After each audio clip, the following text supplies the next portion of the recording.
Hello everyone, I hope you all are doing very well. तो स्वागत है आप सबका एक नई वीडियो में। तो आज की वीडियो में हमारा टॉपिक होने वाला है फोरियर ट्रांसफॉर्म। तो जैसा कि आपको टॉपिक के नाम से पता लग रहा है, आज हम कुछ बेसिक पॉइंट्स डिस्कस करने वाले हैं फोरियर ट्रांसफॉर्म के लिए। तो वीडियो स्टार्ट होने से पहले मैं आपको बता दूं, बोर्ड पे हम जो भी डिस्कस करेंगे उन सब की फ़ोटोज़ आपको डिस्क्रिप्शन बॉक्स में मिल जाएगी। साथ ही आपकी कंप्लीट रिवीजन के लिए हैंड रिटन नोट्स का लिंक भी आपको डिस्क्रिप्शन बॉक्स में अवेलेबल हो जाएगा, जिसमें हमने हर एक लाइन को बहुत अच्छे से एक्सप्लेन किया हुआ है। तो बिना टाइम वेस्ट किए हुए चलते हैं अपनी वीडियो में।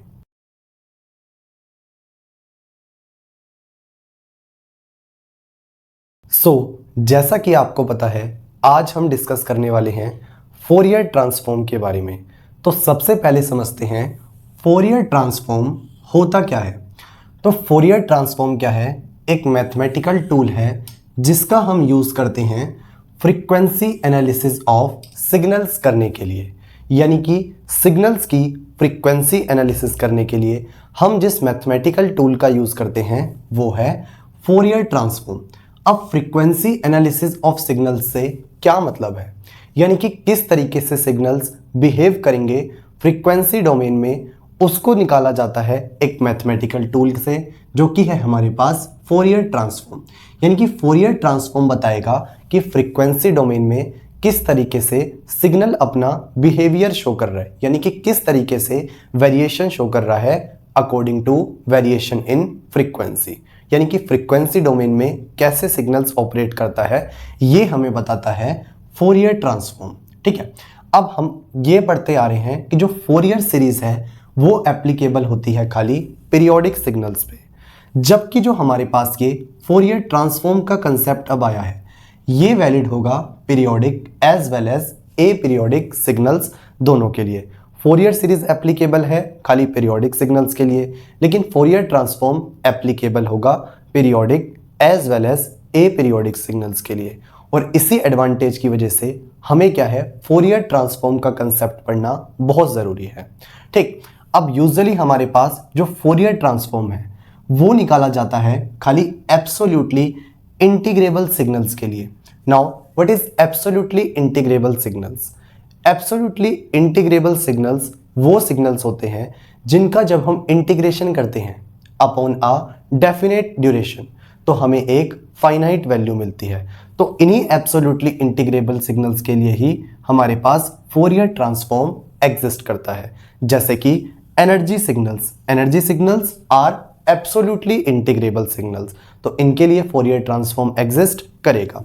Second, power signals absolutely integrable नहीं होते, लेकिन आगे जाके हम कुछ ऐसी प्रॉपर्टीज देखेंगे फोरियर ट्रांसफॉर्म की जिनके थ्रू हम इन्हें एब्सोल्युटली इंटीग्रेबल बना पाएंगे। अब क्योंकि पावर सिग्नल्स एब्सोल्युटली इंटीग्रेबल हो जाएंगे तो इनके लिए फोरियर ट्रांसफॉर्म एग्जिस्ट करेगा। ठीक है, उसके बाद इंपल्स रिलेटेड सिग्नल्स जैसे कि यूनिट इंपल्स सिग्नल्स, क्योंकि एब्सोल्युटली इंटीग्रेबल हैं तो उनके लिए फोरियर ट्रांसफॉर्म एग्जिस्ट करेगा। अब इन तीनों पॉइंट्स को देख के हमें क्या समझ आ गया, Fourier transform neither energy nor power signals के लिए एग्जिस्ट नहीं करेगा। क्यों? क्योंकि ऐसा सिग्नल जो ना ही एनर्जी है ना ही पावर सिग्नल है वो एब्सोल्युटली इंटीग्रेबल नहीं होगा। अब क्योंकि एब्सोल्युटली इंटीग्रेबल नहीं होगा तो उसका फोरियर ट्रांसफॉर्म एग्जिस्ट नहीं करेगा। ठीक है, तो हमने फोरियर ट्रांसफॉर्म की डेफिनेशन देख ली। फोरियर ट्रांसफॉर्म क्या है? एक मैथमेटिकल टूल है जिसको हम सिग्नल्स की फ्रीक्वेंसी एनालिसिस में यूज करते हैं।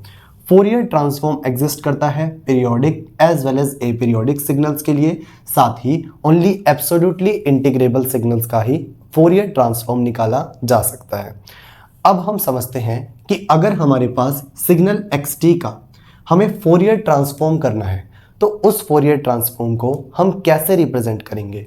तो सिग्नल xt के फोरियर ट्रांसफॉर्म को रिप्रेजेंट किया जाता है x j ओमेगा से, कैपिटल X j ओमेगा से या फिर कैपिटल X f से। यहाँ पे ये जो ओमेगा और f है ये क्या शो कर रहे हैं कि हम सिग्नल xt को टाइम t डोमेन से ओमेगा या फिर f फ्रीक्वेंसी डोमेन में लेके जा रहे हैं। ठीक है, अब अगर यहाँ पे हम x ऑफ j ओमेगा से फोरियर ट्रांसफॉर्म को रिप्रेजेंट कर रहे हैं, तो क्योंकि ओमेगा की यूनिट रेडियन पर सेकंड होती है तो फोरियर ट्रांसफॉर्म की भी यूनिट होगी रेडियन पर सेकंड।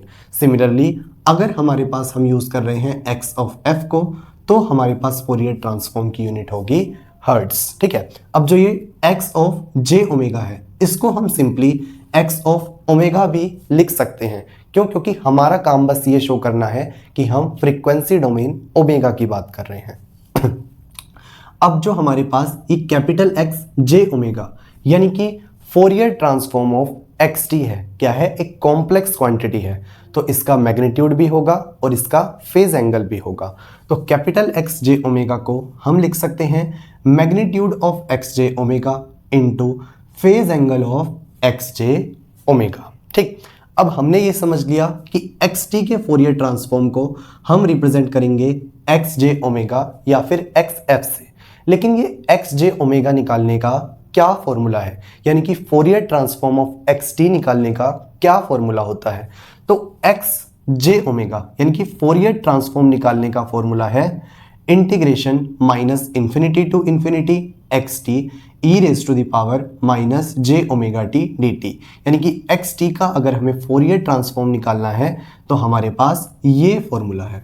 ठीक, उसके बाद अगर हमें x ऑफ j ओमेगा यानी कि फोरियर ट्रांसफॉर्म ऑफ xt पता है और हम निकालना चाह रहे हैं xt यानी कि सिग्नल xt को फोरियर ट्रांसफॉर्म में से निकालना चाह रहे हैं, तो क्या फॉर्मूला होगा?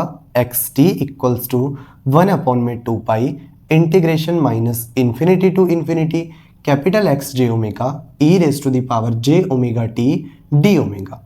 और इस एक्सप्रेशन को हम कहेंगे इनवर्स फोरियर ट्रांसफॉर्म। क्यों?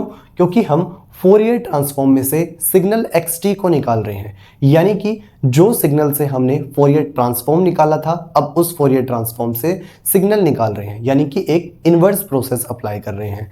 तो ये क्या हुआ? Inverse Fourier transform. और ये जो हमारे पास दोनों फॉर्मूले हैं यानी कि फोरियर ट्रांसफॉर्म और इनवर्स फोरियर ट्रांसफॉर्म का, इनको हम कंबाइनली बोलते हैं फोरियर ट्रांसफॉर्म पेयर।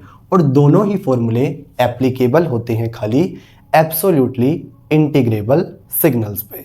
तो इस तरीके से हमने क्या है फोरियर ट्रांसफॉर्म का बेसिक कंसेप्ट तो समझ लिया। ठीक है, जिसमें हमने देखा फोरियर ट्रांसफॉर्म का यूज किया जाता है फ्रीक्वेंसी एनालिसिस ऑफ सिग्नल्स के लिए। ये एप्लीकेबल होते हैं periodic as well as aperiodic signals के लिए, और खाली एब्सोल्युटली इंटीग्रेबल सिग्नल्स का ही फोरियर ट्रांसफॉर्म निकाला जा सकता है। उसके बाद हमने क्या है xt के लिए फोरियर ट्रांसफॉर्म की रिप्रेजेंटेशन और उसका फॉर्मूला देख लिया, साथ ही इनवर्स फोरियर ट्रांसफॉर्म का भी फॉर्मूला यहाँ पे हमने डिस्कस कर लिया।